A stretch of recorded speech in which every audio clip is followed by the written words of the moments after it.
وقال الذين لا يرجون لقاءنا لولا أنزل علينا الملائكة أو نرى ربنا لقد استكبروا في أنفسهم وعتوا عتوا كبيرا. يوم يرون الملائكة لا بشرى يومئذ للمجرمين ويقولون حجرا محجورا. وقدمنا إلى ما عملوا من عمل فجعلناه هباء منثورا. أصحاب الجنة يومئذ خير مستقرا وأحسن مقيلا. ويوم تشقق السماء بالغمام ونزل الملائكة تنزيلا. الملك يومئذ الحق للرحمن وكان يوما على الكافرين عسيرا. ويوم يعض الظالم على يديه يقول يا ليتني اتخذت مع الرسول سبيلا.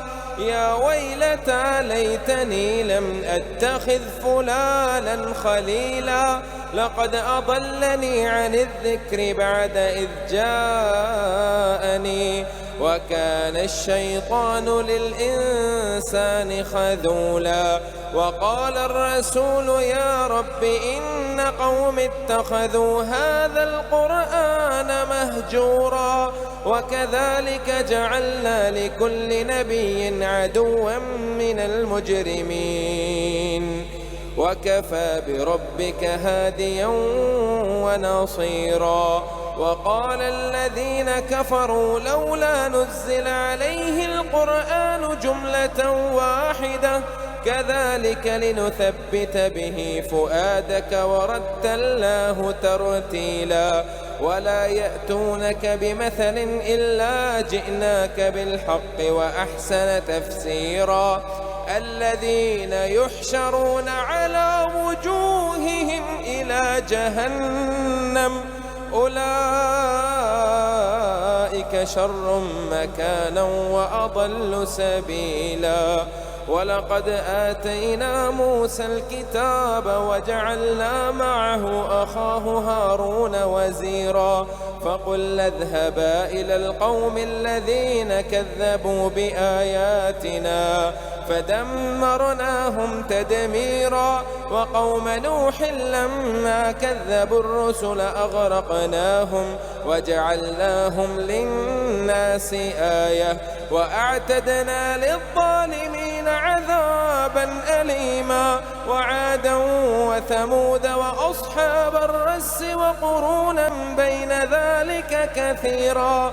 وكلا ضربنا له الأمثال وكلا تبرنا تتبيرا. ولقد أتوا على القرية التي أمطرت مطر السوء أفلم يكونوا يرونها بل كانوا لا يرجون نشورا. وإذا رأوك إن يتخذونك إلا هزوا أهذا الذي بعث الله رسولا. إن كاد ليضلنا عن آلهتنا لولا أن صبرنا عليها وسوف يعلمون حين يرون العذاب من أضل سبيلا.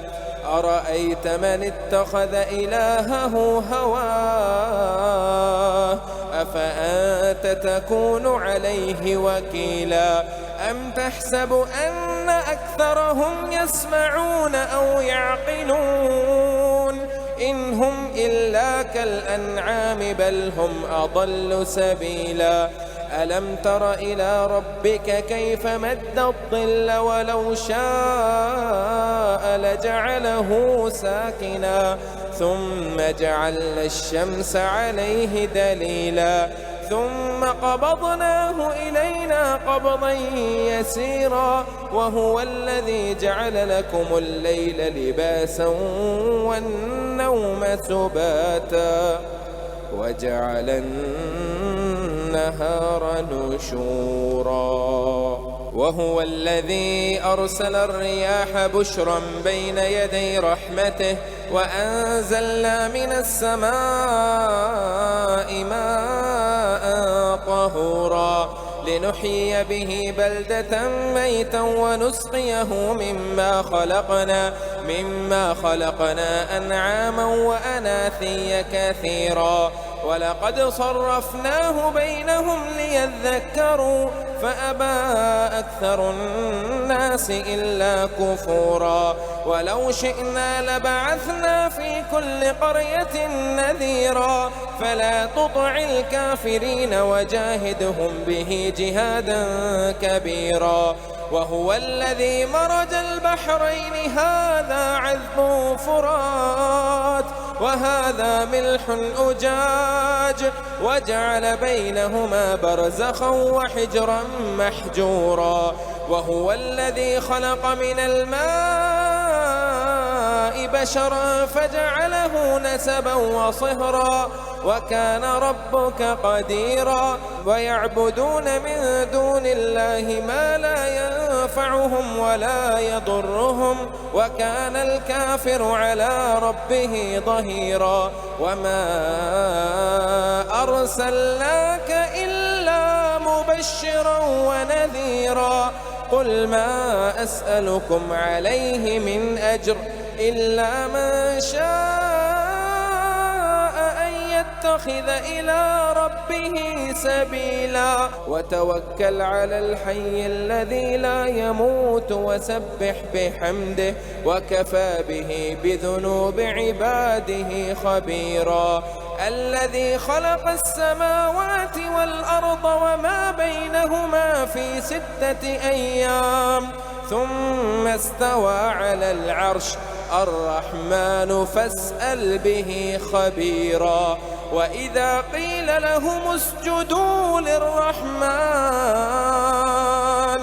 قالوا وما الرحمن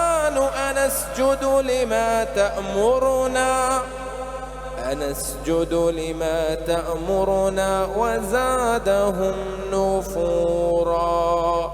تبارك الذي جعل في السماء بروجا وجعل فيها سراجا وقمرا منيرا. وهو الذي جعل الليل والنهار خلفة لمن أراد أن يذكر أو أراد شكورا. وعباد الرحمن الذين يمشون على الأرض هونا وإذا خاطبهم الجاهلون قالوا سلاما. والذين يبيتون لربهم سجدا وقياما. والذين يقولون ربنا اصرف عنا عذاب جهنم إن عذابها كان غراما إنها ساءت مستقرا ومقاما. والذين إذا أنفقوا لم يسرفوا ولم يقتروا وكان بين ذلك قواما. والذين لا يدعون مع الله إلها آخر ولا يقتلون النفس التي حرم الله إلا بالحق ولا يزنون. ومن يفعل ذلك يلقى أثاما يضاعف له العذاب يوم القيامة ويخلد فيه مهانا إلا من تاب وآمن وعمل عملا صالحا فأولئك يبدل الله سيئاتهم حسنات وكان الله غفورا رحيما. ومن تاب وعمل صالحا فإنه يتوب إلى الله متابا. والذين لا يشهدون الزور وإذا مروا باللغو مروا كراما والذين إذا ذكروا بآيات ربهم لم يخروا عليها صما وعميانا والذين يقولون ربنا هب لنا من أزواجنا وذرياتنا قرة أعين وجعلنا للمتقين إماما أولئك يجزون الغرفة بما صبروا ويلقون فيها تحية وسلاما خالدين فيها حسنت مستقرا ومقاما قل ما يعبأ بكم ربي لولا دعاؤكم فقد كذبتم فسوف يكون لزاما. بسم الله الرحمن الرحيم. طاسين تلك آيات الكتاب المبين لعلك باخع نفسك ألا يكونوا مؤمنين إن نشأ ننزل عليهم من السماء آية فظلت أعناقهم لها خاضعين وما يأتيهم من ذكر من الرحمن محدث إلا كانوا عنه معرضين فقد كذبوا فسيأتيهم أنباء ما كانوا به يستهزئون أولم يروا إلى الأرض كم أنبتنا فيها من كل زوج كريم إن في ذلك لآية وما كان أكثرهم مؤمنين وإن ربك لهو العزيز الرحيم وإذ نادى ربك موسى أن ائت القوم الظالمين قوم فرعون ألا يتقون قال رب إني أخاف أن يكذبون ويضيق صدري ولا ينطلق لساني فأرسل إلى هارون ولهم علي ذنب فأخاف أن يقتلون قال كلا فاذهبا بآياتنا إنا معكم مستمعون فأتيا فرعون فقولا إنا رسول رب العالمين أن أرسل معنا بني إسرائيل قال ألم نربك فينا وليدا ولبثت فينا من عمرك سنين وفعلت فعلتك التي فعلت وأنت من الكافرين قال فعلتها إذا وأنا من الضالين ففررت منكم لما خفتكم فوهب لي ربي حكما وجعلني من المرسلين وتلك نعمة تمنها علي أن عبدت بني إسرائيل قال فرعون وما رب العالمين قال رب السماوات والأرض وما بينهما إن كنتم موقنين قال لمن حوله ألا تستمعون قال ربكم ورب آبائكم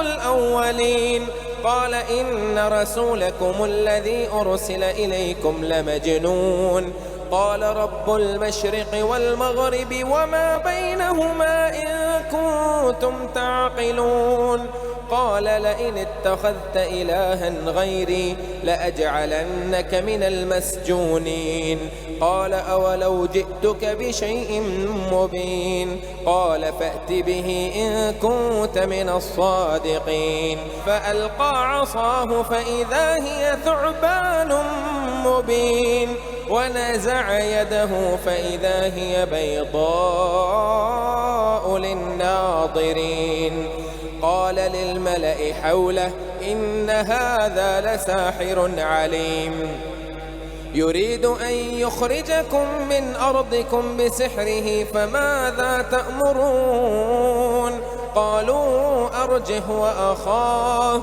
وابعث في المدائن حاشرين يأتوك بكل سحار عليم فجمع السحرة لميقات يوم معلوم وقيل للناس هل أنتم مجتمعون لعلنا نتبع السحرة إن كانوا هم الغالبين فلما جاء السحرة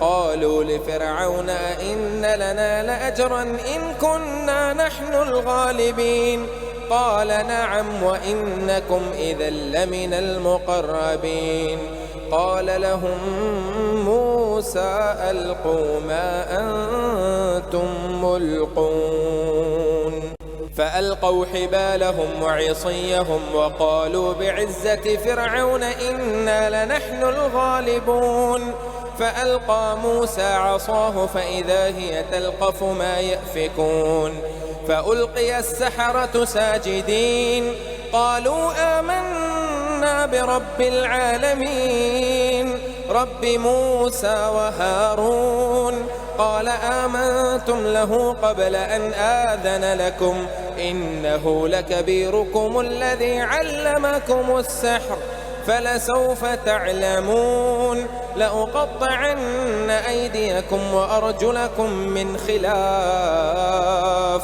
ولأصلبنكم أجمعين قالوا لا ضير إنا إلى ربنا منقلبون إنا نطمع أن يغفر لنا ربنا خطايانا أن كنا أول المؤمنين وأوحينا إلى موسى أن أسر بعبادي إنكم متبعون فأرسل فرعون في المدائن حاشرين إن هؤلاء لشرذمة قليلون وإنهم لنا لغائظون وإنا لجميع حاضرون فأخرجناهم من جنات وعيون وكنوز ومقام كريم كذلك وأورثناها بني إسرائيل فأتبعوهم مشرقين فلما تراءى الجمعان قال أصحاب موسى إنا لمدركون قال كلا إن معي ربي سيهدين فأوحينا إلى موسى أن اضرب بعصاك البحر فانفلق فكان كل فرق كالطود العظيم وأزلفنا ثم الآخرين وأنجينا موسى ومن معه أجمعين ثم أغرقنا الآخرين إن في ذلك لآية وما كان أكثرهم مؤمنين وإن ربك لهو العزيز الرحيم واتل عليهم نبأ إبراهيم إذ قال لأبيه وقومه ما تعبدون قالوا نعبد أصناما فنظل لها عاكفين قال هل يسمعونكم إذ تدعون أو ينفعونكم أو يضرون قالوا بل وجدنا آباءنا كذلك يفعلون قال أفرأيتم ما كنتم تعبدون أنتم وآباؤكم الأقدمون فإنهم عدو لي إلا رب العالمين الذي خلقني فهو يهدين والذي هو يطعمني ويسقين وإذا مرضت فهو يشفين والذي يميتني ثم يحيين والذي أطمع أن يغفر لي خطيئتي يوم الدين رب هب لي حكما وألحقني بالصالحين واجعل لي لسان صدق في الآخرين واجعلني من ورثة جنة النعيم. واغفر لأبي إنه كان من الضالين ولا تخزني يوم يبعثون يوم لا ينفع مال ولا بنون إلا من أتى الله بقلب سليم. وأزلفت الجنة للمتقين وبرزت الجحيم للغاوين وقيل لهم أين ما كنتم تعبدون من دون الله هل ينصرونكم أو ينتصرون فكبكبوا فيها هم والغاوون وجنود إبليس أجمعون قالوا وهم فيها يختصمون تالله إن كنا لفي ضلال مبين إذ نسويكم برب العالمين وما أضلنا إلا المجرمون فما لنا من شافعين ولا صديق حميم فلو أن لنا كرة فنكون من المؤمنين إن في ذلك لآية وما كان أكثرهم مؤمنين وإن ربك لهو العزيز الرحيم.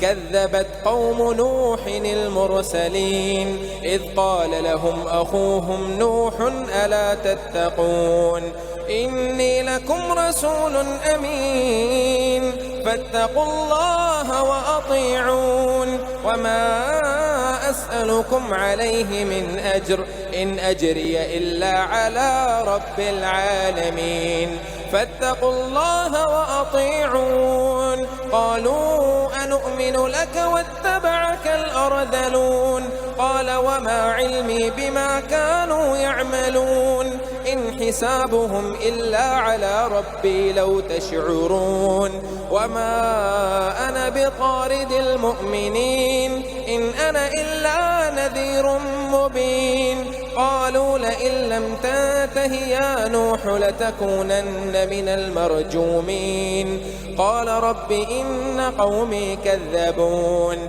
فافتح بيني وبينهم فتحا ونجني ومن معي من المؤمنين فأنجيناه ومن معه في الفلك المشحون ثم أغرقنا بعد الباقين إن في ذلك لآية وما كان أكثرهم مؤمنين وإن ربك لهو العزيز الرحيم. كذبت عاد المرسلين إذ قال لهم أخوهم هود ألا تتقون إني لكم رسول أمين فاتقوا الله وأطيعون وما أسألكم عليه من أجر إن أجري إلا على رب العالمين فاتقوا الله وأطيعون وما أسألكم عليه من أجر إن أجري إلا على رب العالمين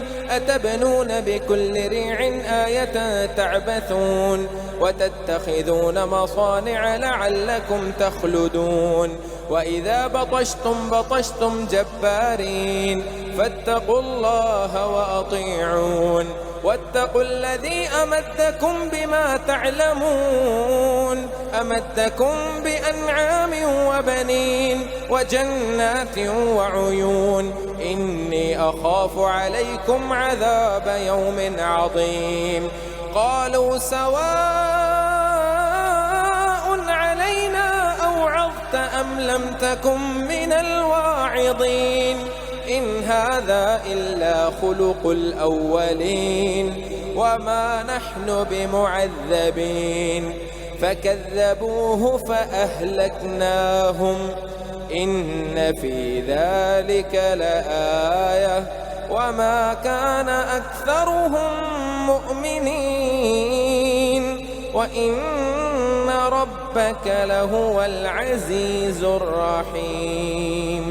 كذبت ثمود المرسلين إذ قال لهم أخوهم صالح ألا تتقون تعملون إني لكم رسول أمين فاتقوا الله وأطيعون وما أسألكم عليه من أجر إن أجري إلا على رب العالمين أتتركون فيما هاهنا آمنين في جنات وعيون وزروع ونخل طلعها هضيم وتنحتون من الجبال بيوتا فارهين فاتقوا الله وأطيعون ولا تطيعوا أمر المسرفين الذين يفسدون في الأرض ولا يصلحون قالوا إنما أنت من المسحرين ما أنت إلا بشر مثلنا فأت بآية إن كنت من الصادقين قال هذه ناقة لها شرب ولكم شرب يوم معلوم ولا تمسوها بسوء فيأخذكم عذاب يوم عظيم فعقروها فأصبحوا نادمين فأخذهم العذاب إن في ذلك لآية وما كان أكثرهم مؤمنين وإن ربك لهو العزيز الرحيم كذبت قوم لوط المرسلين إذ قال لهم أخوهم لوط ألا تتقون إني لكم رسول أمين فاتقوا الله وأطيعون وما أسألكم عليه من أجر إن أجري إلا على رب العالمين أتأتون الذكران من العالمين وتذرون ما خلق لكم ربكم من أزواجكم بل أنتم قوم عادون قالوا لئن لم تنته يا لوط لتكونن من المخرجين قال إني لعملكم من القالين رب نجني وأهلي مما يعملون فنجيناه وأهله أجمعين إلا عجوزا في الغابرين ثم دمرنا الآخرين وأمطرنا عليهم مطرا فساء مطر المنذرين إن في ذلك لآية وما كان أكثرهم مؤمنين وإن ربك لهو العزيز الرحيم كذب أصحاب الأيكة المرسلين إذ قال لهم شعيب ألا تتقون إني لكم رسول أمين فاتقوا الله وأطيعون وما أسألكم عليه من أجر إن أجري إلا على رب العالمين أوفوا الكيل ولا تكونوا من المخسرين وزنوا بالقسطاس المستقيم ولا تبخسوا الناس أشياءهم ولا تعثوا في الأرض مفسدين واتقوا الذي خلقكم والجبلة الأولين قالوا إنما أنت من المسحرين وما أنت إلا بشر مثلنا وإن ظنك لمن الكاذبين فأسقط علينا كسفا من السماء إن كنت من الصادقين قال ربي أعلم بما تعملون فكذبوه فأخذهم عذاب يوم الظلة إنه كان عذاب يوم عظيم إن في ذلك لآية وما كان أكثرهم مؤمنين وإن ربك لهو العزيز الرحيم وإنه لتنزيل رب العالمين نزل به الروح الأمين على قلبك لتكون من المنذرين بلسان عربي مبين وإنه لفي زبر الأولين أولم يكن لهم آية أن يعلمه علماء بني إسرائيل ولو نزلناه على بعض الأعجمين فقرأه عليهم ما كانوا به مؤمنين كذلك سلكناه في قلوب المجرمين لا يؤمنون به حتى يروا العذاب الأليم فيأتيهم بغتة وهم لا يشعرون فيقولوا هل نحن منظرون أفبعذابنا يستعجلون أفرأيت إن متعناهم سنين ثم جاءهم ما كانوا يوعدون ما أغنى عنهم ما كانوا يمتعون وما أهلكنا من قرية إلا لها منذرون ذكرى وما كنا ظالمين وما تنزلت به الشياطين وما ينبغي لهم وما يستطيعون إنهم عن السمع لمعزولون فلا تدع مع الله إلها آخر فتكون من المعذبين وأنذر عشيرتك الأقربين واخفض جناحك لمن اتبعك من المؤمنين فإن عصوك فقل إني بريء مما تعملون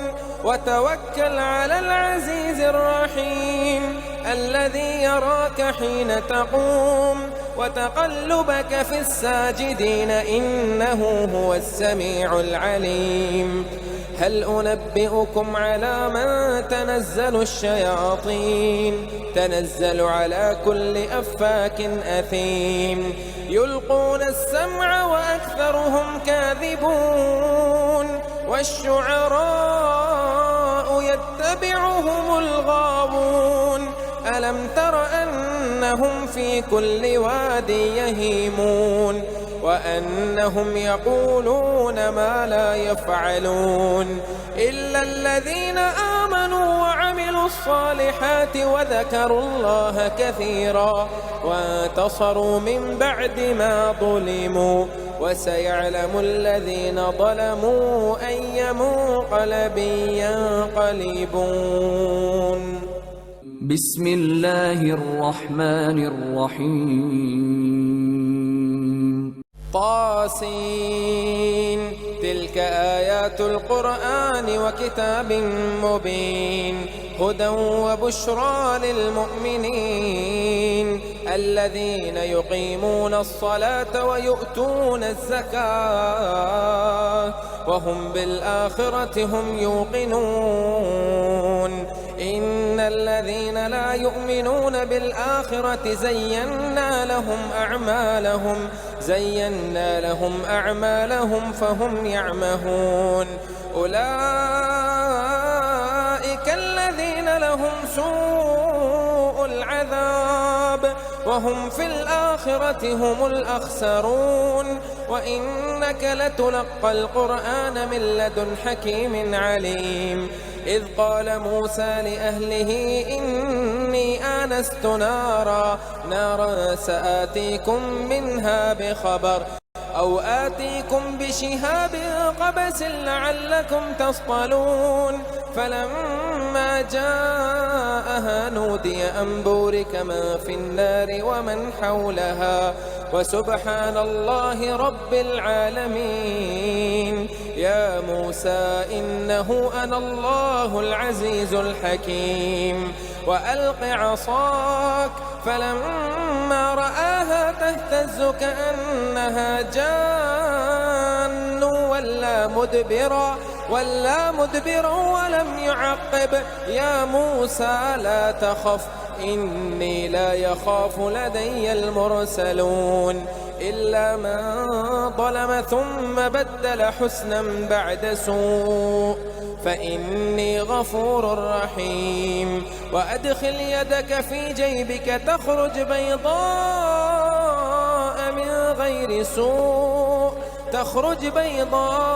من غير سوء في 9 آيات إلى فرعون وقومه إنهم كانوا قوما فاسقين. فلما جاءتهم آياتنا مبصرة قالوا هذا سحر مبين، وجحدوا بها واستيقنتها أنفسهم ظلما وعلوا، فانظر كيف كان عاقبة المفسدين.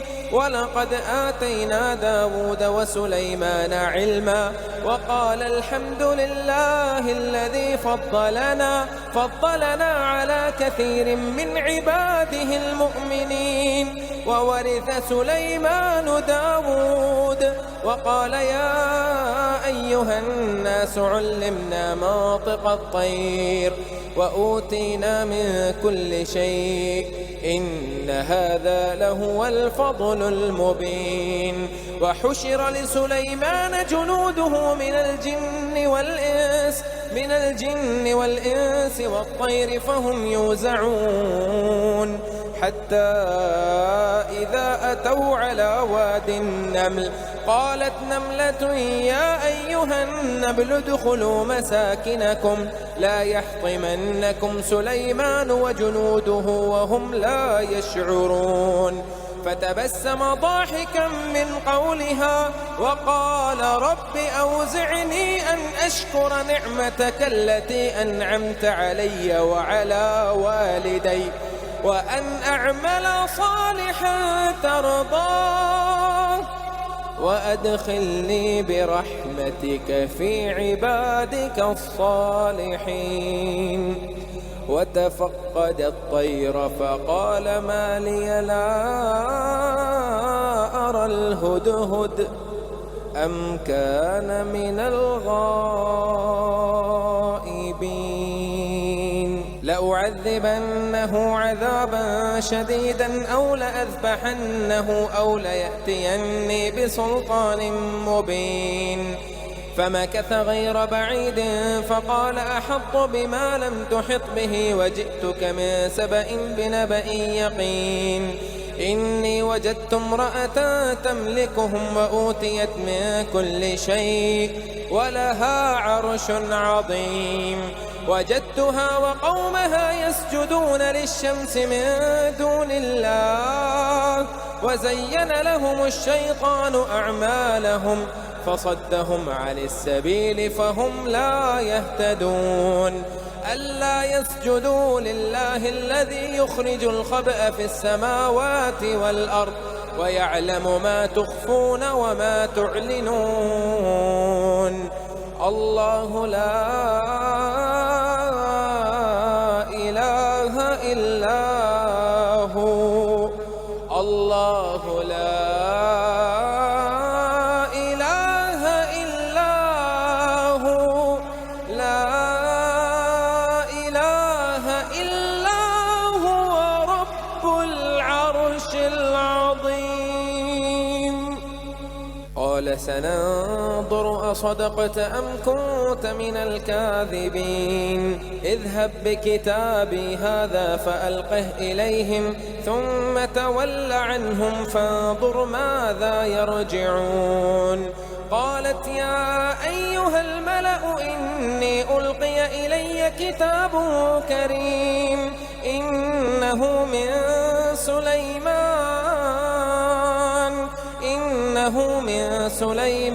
وإنه بسم الله الرحمن الرحيم.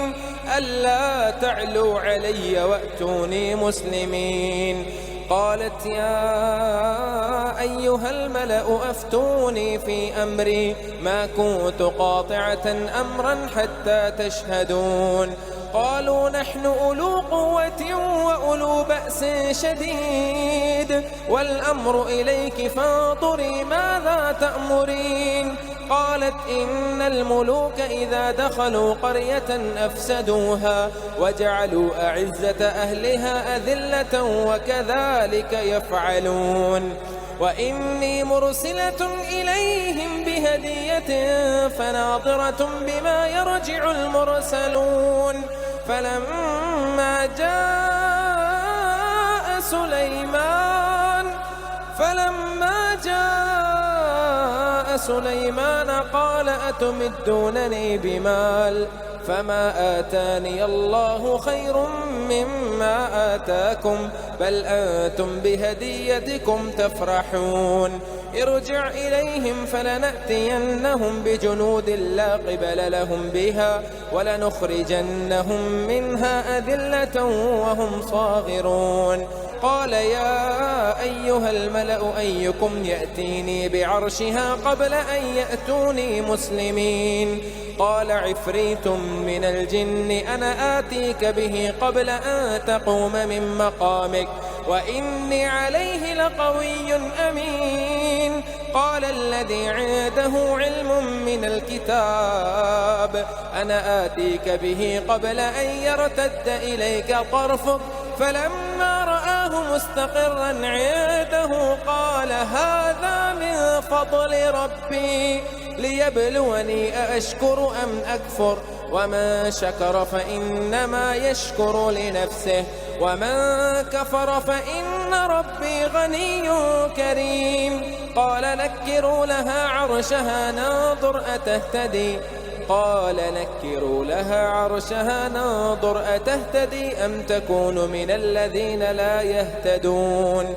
فلما جاءت قيل أهكذا عرشك قالت كأنه هو وأوتينا العلم من قبلها وكنا مسلمين. وصدها ما كانت تعبد من دون الله إنها كانت من قوم كافرين.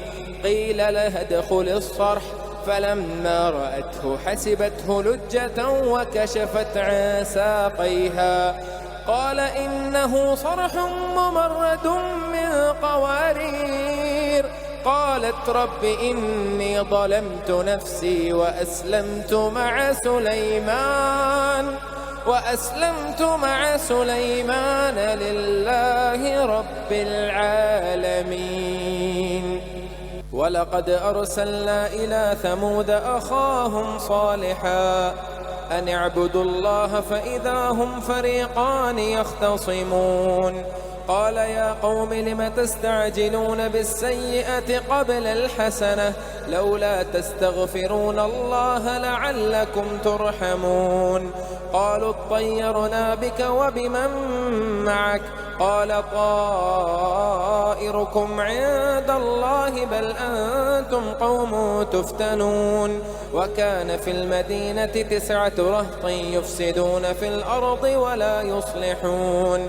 قالوا تقاسموا بالله لنبيتنه وأهله ثم لنقولن لوليه ما شهدنا مهلك أهله وإنا لصادقون. ومكروا مكرا ومكرنا مكرا وهم لا يشعرون. فانظر كيف كان عاقبة مكرهم أنا دمرناهم وقومهم أجمعين. فتلك بيوتهم خاوية بما ظلموا إن في ذلك لآية لقوم يعلمون. وأنجينا الذين آمنوا وكانوا يتقون.